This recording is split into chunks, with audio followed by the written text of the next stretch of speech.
조금씩 살펴보겠습니다. 에스겔 27장입니다.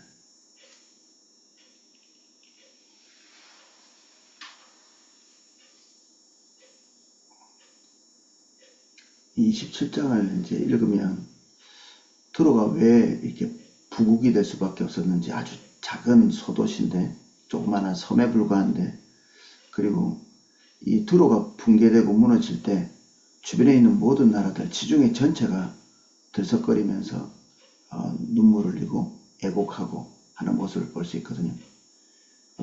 두로가 워낙 무너지지 않을 거라는 생각을 할 수밖에 없는 중요한 위치에 있었고, 그리고 두로를 통해서 이득을 본 국가나 민족들이 많았죠. 무역의 핵심적인 위치에 있었던 것이 두로이기 때문에 두로를 통해서 본인들만 부를 축적하는 게 아니라 주변의 모든 국가나 민족도 이 두로의 어떤 영향력으로 인해서 부가 축적되고 또 그들의 이득을 취할 수 있는 그런 존재였죠. 이 두로라는 존재가.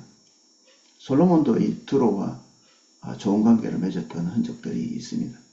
그만큼 두로의 영향이 없이는 각국이 그들이 원하는 어떤 무역 같은 것들을 제대로 할 수 없었기 때문에 지중해 연안뿐 아니라 그리고 아시아, 그리고 유럽, 아프리카에 이르기까지 모든 그때 당시로는 전 세계의 중심이라고도 볼 수 있죠. 그때 당시로는 사실은 무너지지 말아야 되고, 그 당시의 입장에서는 무너져서는 안 되는, 그리고 무너질 수도 없는, 두로가 무너진다는 것은 미국이나 아니면 중국이나 우리가 알고 있는 굉장히 견고한 어떤 무역의 핵심적인 어떤 존재들이 무너진다, 이것과 비슷한 거기 때문에 상상하기 어려운 문제인데 그것이 붕괴됩니다. 오늘 전체를 읽을 때 그들이 왜 이렇게 부하게 될 수밖에 없었는가, 그리고 어떻게 기대고 있었는가, 다른 민족들이, 이런 부분들을 좀 주목해서 보면 내용이 더 이해가 잘 될 것입니다. 27장 1절입니다. 여호와의 말씀이 내게 임하여 이르시되, 인자야, 너는 두로를 위하여 슬픈 노래를 지으라.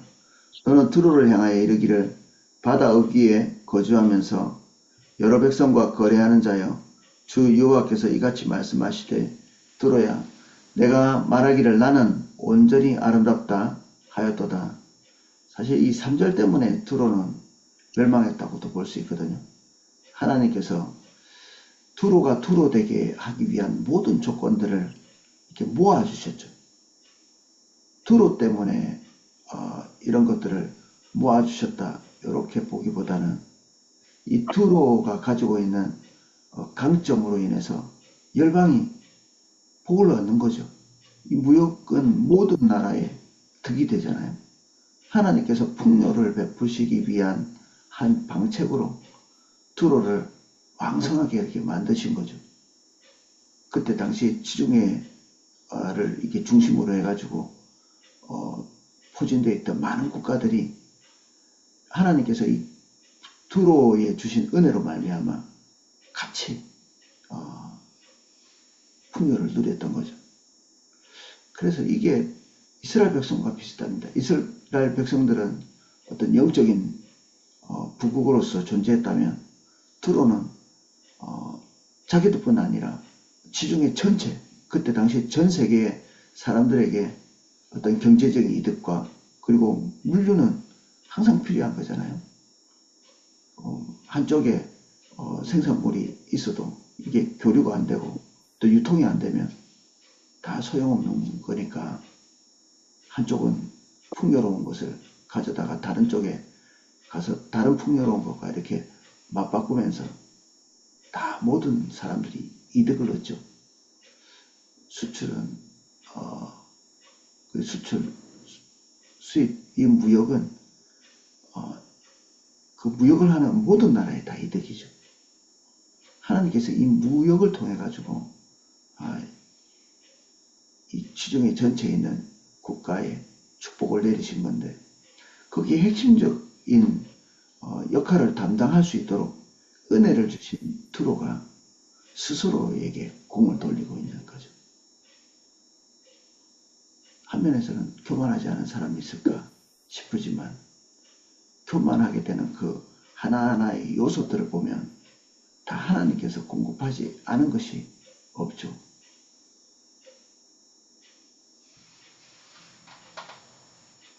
4절입니다. 내 땅이 바다 가운데 있으며 너를 지은 자가 내 아름다움을 온전하게 하였도다.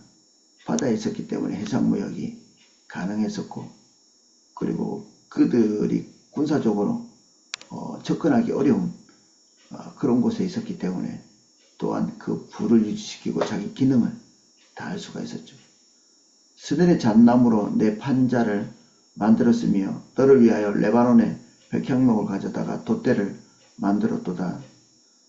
아름다운 나무나 그리고 단단한 나무, 이런 특성에 따라서 가져다가 본인들의 배를 만들었다는 것입니다. 바산의 상수리 나무와 상수리 나무로 내 노를 만들었으며, 바산의 상수리 나무는 굉장히 강도가 높은 그런 걸로 노를 만들어야 안 부러지겠죠. 기때문에 황량목에 상아로 꾸며 가판을 만들었도다. 황량목은 검은색 이 나는 나무, 그리고 상아는 대단히 이게 비싸죠. 이 코끼리 이 어금니인데 이게 고대 사회의 가장 사치스러운 물건이었다고 볼 수 있는데, 이것으로 자신들의 배를 꾸민 걸 볼 수 있습니다. 애굽의 수놓은 가는 배로 돛을 만들어 깃발을 삼았으며 엘리사 섬의 청색과 자색배로 자해를 만들었도다. 고대 사회는 이 염색을 하는 것이 쉽지 않았습니다. 그래서 이 청색, 자색 뭐든지 상관없이 염색을 했다는 것 자체가 굉장히 이렇게 고가의 천이라는 거죠. 근데 사실 자색 옷이나 이거는 부자들이 입는 옷이었거든요. 그리고 청색 옷도 마찬가지고, 이런 것으로 이렇게 돛을 만들었다. 이건 되게 사치 중에 사치죠. 근데 이런 것으로 자기 돛을 만들어서 불을 과시하는 것입니다. 시돈과 아로와 주민이 내 사공이 되었으며 두로야 내 가운데에 있는 지혜자들이 내 선장이 되었도다. 가장 지혜롭고 탁월한 사람들이 이 해상무역을 담당하는 사람들이 되었죠. 이 두로의 구조가 어떻게 되어 있는지를 우리가 알 수 있는 내용입니다. 주변에 있는 국가들 중에 특징적인 강점을 가지고 있는 자들을 다 돈으로 사서 그들을 부릴 수 있는 거죠. 우리도 경제적으로 좀 나으니까 외국인들이 와가지고 곳곳에 자기 역할을 하면서 부를 좀 획득해 가잖아요. 경제적으로 우위에 있었기 때문에 주변에 있는 국가들이 두로에 가서 거기서 일자리를 얻고 부를 얻어갔습니다. 그발의 노인과 지혜자들이 내 가운데 배의 틈을 막는 자가 되었으며 바다의 모든 배와 그 사공들은 내 가운데에서 무역하였도다. 그발의 노인과 지혜자들은, 노인은 경험치가 많은 사람들이죠. 지혜로운 사람들, 가장 지혜롭고 경험이 많은 사람들이 두로의 배의 틈을 막는, 두로가 붕괴되고 무너지지 않도록 지혜를 써서 두로를 유지하는 어떤 존재가 된 것이죠. 바사와 룩과 붓이 내 군대 가운데에서 내 가운데에서 방패와 투구를 달아 내 영광을 나타내었도다. 지금도 불을 가지고 이 병사들을, 이렇게 용병을 고용해 가지고 군사력을 삼는, 로마도 그랬고 영국도 지금 자기 국가의 일부분은 다 용병으로 채우고 있거든요. 세상에서 제일 오래된 직업 중에 하나가 용병, 전쟁을 해주고 돈을 얻는 스위스나 아시아에 있는 뭐 국가는 이게 뭐 용병이 되기 위해서 자식을 이렇게 키워서 거기 합격시키면 이게 가문의 영광으로 할 정도로 이 용병을 통해 가지고 그들의 그 도시 국가를 방어하고 또 여기 방패, 투구 이런 걸 통해서 과시하는 거예요. 자기들의 국력 그리고 군사력을 과시하면서 경제적으로 뿐만 아니라 군사적으로 자기들이 이렇게 난공불락임을 이렇게 과시해서 그들의 세력을 쭉 이렇게 유지해 나가려고 하는 거죠. 아르와 사람과 내 군대는 내 사방 성위에 있었고 용사들은 내 여러 망대에 있었으며 내 사방 위에 방패를 달아 내 아름다움을 온전하게 하였도다. 이런 부를 지키기 위한 군사적인 조치도 적절하게 하고 있었던 것 같습니다. 12절 다시스는 각종 보화가 풍부함으로 너와 거래하였으며 은과 철과 주석과 납을 내 물품과 바꾸어 갔도다. 다시스는 그 스페인 쪽에 있는 지역이라고 이렇게 믿어지는데 이 트로아는 거리가 상당히 멀리 떨어져 있죠.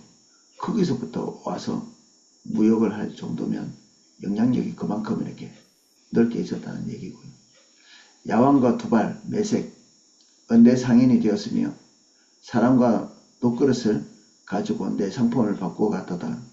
도갈마 족속은 말과 구마와 노새를 내 물품과 바꾸었으며 드단 사람은 내 상인 되었으며 여러 섬이 너와 거래하여 상아와 박달나무를 내 물품과 바꾸어 갔도다.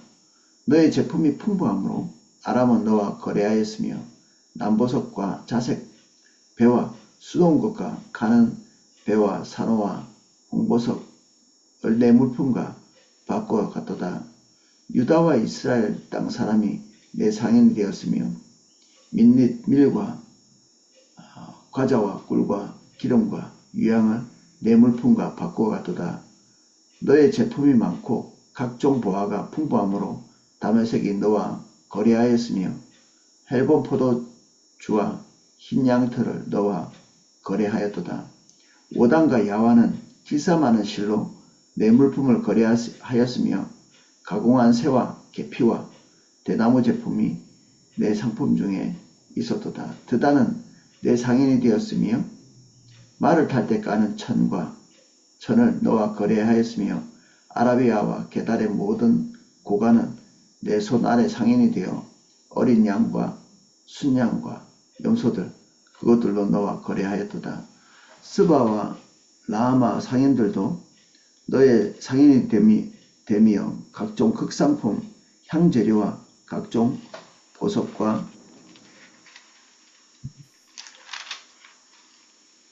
황금으로 내 물품을 바꾸어 갔도다.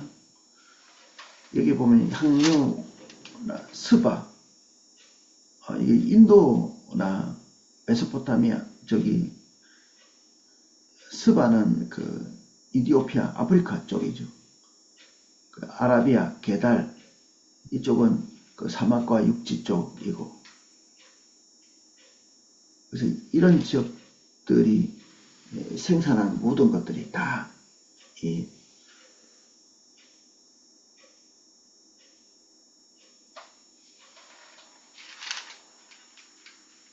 둘에 집결되어서 거기서 무역이 일어난 것입니다. 그 배들이 들어오는 지역이 두 군데였다고 하거든요. 남쪽과 북쪽. 한쪽은 이 육지 쪽에서 무역하기 위해서 들어오는 많은 사람들 그리고 많은 물건들이 거기에 집결되고 그리고 남쪽은 해상 쪽에서 오는 지중해 쪽에서 오는 국가들 그리고 상인들이 거기를 이용하면서 여기는 양쪽을 다 이어주는 어떤 천혜의 무역 도시가 된 것입니다. 23절입니다. 하란과 간네와 에덴과 스바와 아수르와 길마서의 장사꾼들도 너의 상인들이라. 이들이 아름다운 물품 곧 청색 옷과 수놓은 물품과 빛나는 옷을 백향목 상자에 담고 노끈으로 묶어가지고 너와 거래하였으므로 내 물품을 바꾸어 갔도다. 아까 옷이 색깔이 입혀지면 고급이라고 그랬는데 수놓은 물품과 빛난 옷은 한 가지 색이 아니라 다채로운 색깔을 집어넣어 가지고 더욱 고급스러운 색동옷 같은, 그죠? 이 요셉이 아버지로부터 얻어서 입었던 그 옷 같은 것들은 대단히 고가죠. 채색 옷, 여러 가지 이렇게 색을 넣어서 입었던 옷이면 고급지고 값지는 옷이죠. 그러한 것들도, 이 사치품들도 들어와서 이곳에서 무역을 하고 있었다. 다시스의 배는 때를 지어 내 화물을 나르니 내가 바다 중심에서 풍부하여 영화가 매우 크도다. 이런 조건들은 스스로도 노력했겠죠. 당연히 무역을 잘하기 위해서. 근데 모든 것이 하나님께서 이 두로가 두로되게 하고, 또 두로를 통해 가지고 다른 사람들을, 다른 국가들을, 다른 민족들을 부하게 하기 위해서 이런 조건들을 딱 맞춰 놓은 거죠. 이게 천혜의 조건, 이런 말을 많이 쓰잖아요. 천혜의 조건이라는 것은 다른 말로 말하면 하나만 무너져도 제 기능을 할 수 없는, 이 지구라는 땅덩어리가 사실 천혜의 조건이거든요. 조금만 뒤틀리고 자전거 공전이 조금만 문제가 생기고, 그리고 우리가 수금지화에서 한 세네 번째 이렇게 있는데 여기에서 위치만 조금만 바뀌어도, 그리고 지구의 중력이 조금만 달라져도, 산소 포화도가 조금만 달라져도 여기는 생물이 살 수 없는 곳이 될 가능성이 많죠. 딱 생물이 살 수 있도록 조건을 갖춰줬다. 이 천혜의 조건을 가지고 있는 지구는 하나님께서 극히 세심한 은혜를 공급하시지 않으면 지탱할 수 없는 거죠. 천혜의 조건이라는 것은 하나님께서 세심하게 돌보고 주목해서 보고, 그래서 생기는 것들이죠. 그 중에 하나만 빼내도 전체가 와르르 무너지는 것처럼.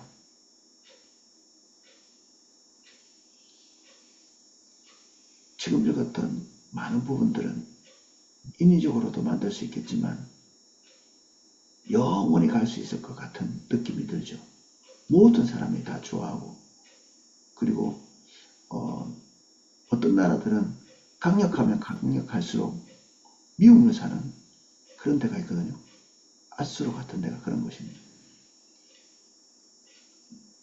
이 요나가 니느웨로 가기 싫어했던 것은 아수르가 가지고 있었던 그 포악함, 세력이 강력하면 강력할수록 주변 국가가 더 고통스러운, 그러니까 주변 국가들이 그냥 호시탐탐 그 세력에 도전하고 어떻게 하면 이렇게 거기서 벗어날 수 있을까.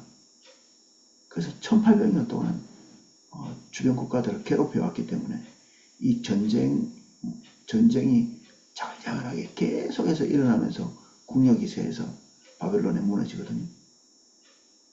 근데 이 투로 같은 경우에는 여기가 왕성하게 활동하면 할수록 본인 국가에게 큰 이득이 되기 때문에 아무도 싫어하는 사람이 없겠죠. 조금 시기하고 부러워할지 모르지만 투로를 통해서 얻는 이득이 많기 때문에 아무도 무너지기를 바라지 않는 거죠. 그러면 영원히 그 세력을 지탱할 수 있겠다 싶은데, 그들이 스스로 이 영광을 하나님께 돌리지 않고 그들의 능력으로 거기에 선 것 같이 지금의 모습으로 생각해 보면 그때의 부가 너무 어색하게 보이거든요. 제가 이 사진으로 좀 두로 지역을 이렇게 찾아봤는데 그냥 해안에 조금 이렇게 나와 있는 반도처럼 조금 나와 있는 그런 지역에 불과하더라고요. 예전엔 섬이었는데 그게 다 메꿔졌는지 지금은 섬은 아니거든요.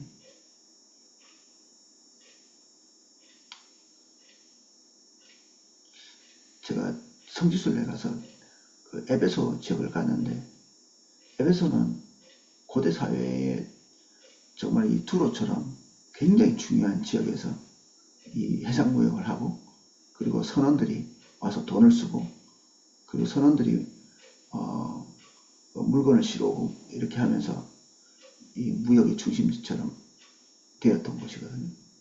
근데 여기서 이 경제적인 부분들이 이렇게 풍족해지니까 음란한 것도 우상숭배도 성행하면서 사실은 영원히 갈 줄 알죠. 모든 사람들이 에베소에 가고 싶었고 에베소에 그 세계 7대 불가 사이라고 하는 그 정도로 문명이 크게 발전한 곳이었는데 모두가 영원히 여기가 지탱했으면 좋겠다고 생각했지만 굉장히 단순한 방법으로 이 에베소는 그대로 몰락해버리죠.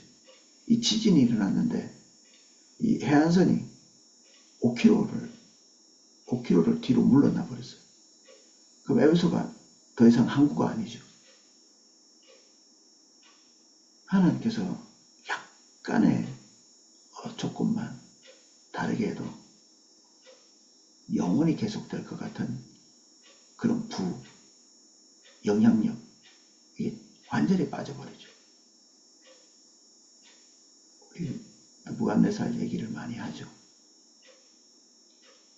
모든 조건이 세상의 왕이 될 만한 것으로 딱 집결이 되는데 그냥 정신적으로 문제가 좀 생기니까 아무것도 지탱할 수 없게 돼버리죠.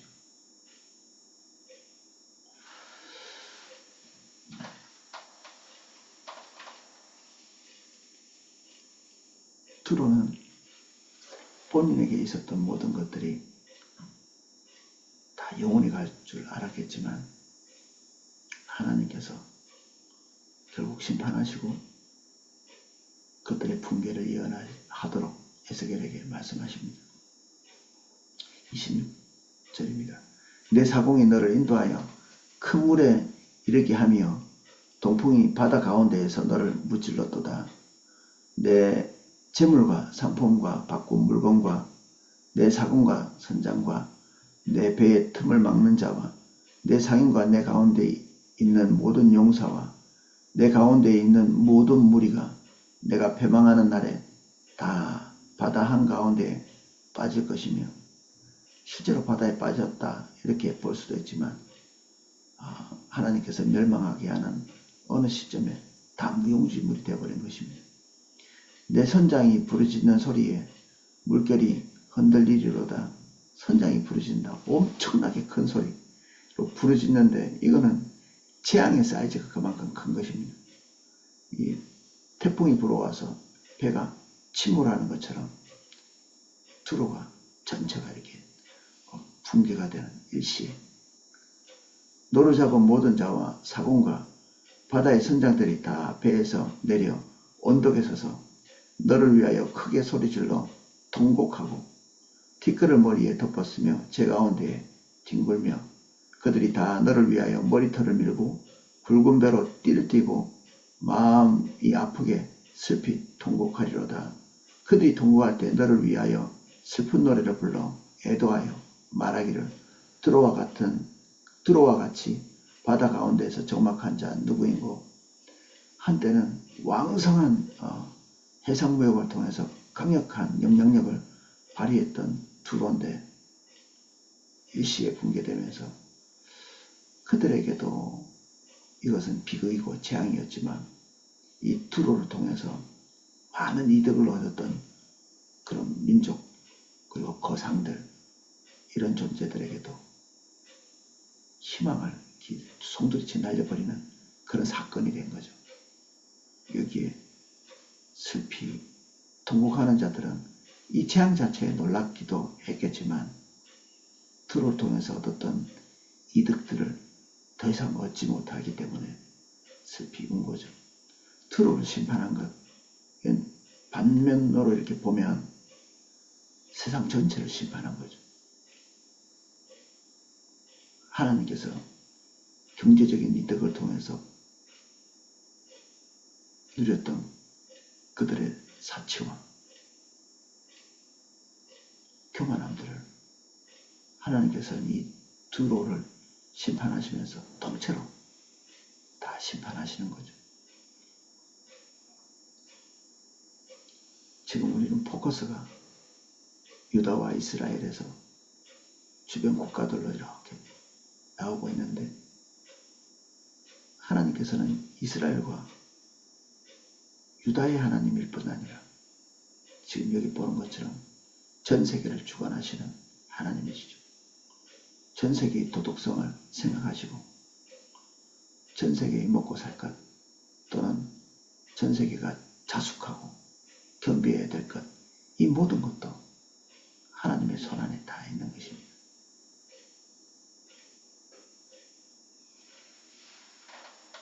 33절입니다. 내 물품을 바다로 실어낼 때에 내가 여러 백성을 풍족하게 하였으며 내 물품과 무역품이 많음으로 세상 왕들을 풍족하게 하였으도다.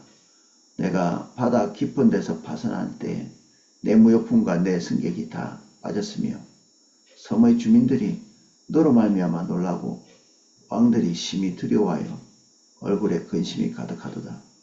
많은 민족의 상인들이 다 너를 비웃으며 내가 공포의 대상이 되고 내가 영원히 다시 잊지 못하리라 하셨느니라. 한때는 부러움의 대상이었던 것이 지금 현재 공포의 대상으로 모든 사람에게 인식되어지는 한순간, 하나님이 결정하실 때 우리는 그 자리에 설 수도 있고, 지금 나의 나된 것은 하나님의 은혜이고 영원히 지속되지 않는다.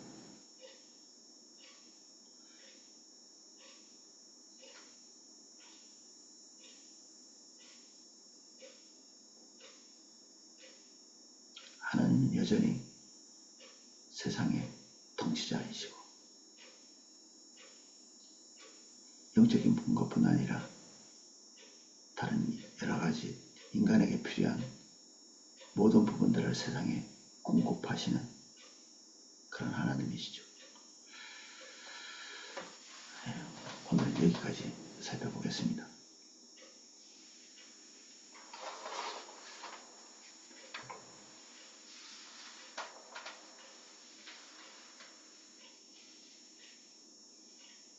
자, 기도하겠습니다.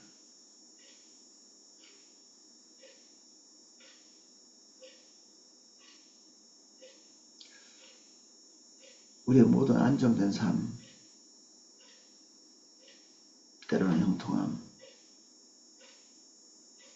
때로는 환경이 거칠어져서 궁지에 몰리거나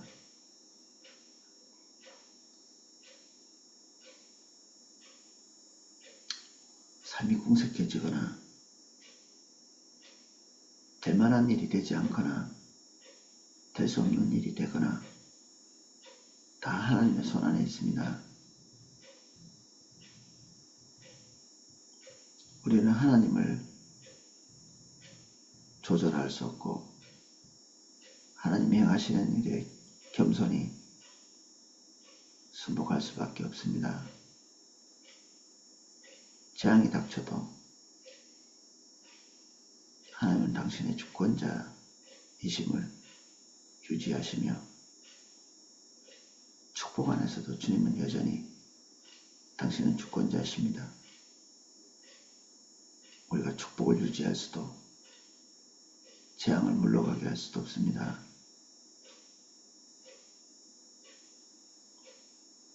우리가 하나님의 긍휼을 바라봅니다. 그 긍휼이 우리를 지탱하시고 유지하십니다. 비록 우리가 원하는 결과들이 날마다 오지는 않지만 여전히 주님은 우리를 사랑하시고 우리의 공급자이시고 우리를 유지하시는 보호자이십니다. 우리를 둘러싸는 환경은 언제든지 바뀌고 우리에게 유리하게 작용했던 조건들도 어느 시점 순식간에 사라질 수 있지만 주님은 여전히 우리를 향해서 긍휼과 자비가 풍성하신 하나님이시오니 우리가 우리의 조건에 기대지 아니하고 주님을 봅니다.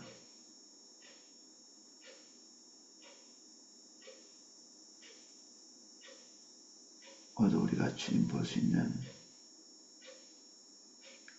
은혜를 기름 부어 주십시오. 주님 대면하기 위해 모인 한 분 한 분 예수님 이름 축복합니다. 우리는 환경의 변화를 기대하나 지금 우리가 이 시간에 주님만 주목할 수 있도록 은혜를 주십시오. 포도나무계를 예수님 이름 축복합니다. 담임 목사님을 예수님 이름 축복합니다. 하나님의 선하신 결정들을 범사에 하나도 빠짐없이 받들고 갈 수 있도록 은혜를 베풀어 주시고 모든 스텝 한 사람 한 사람 예수님 이름 축복합니다. 각자의 자리에서 교회를 섬기게 하신 분은 하나님이십니다.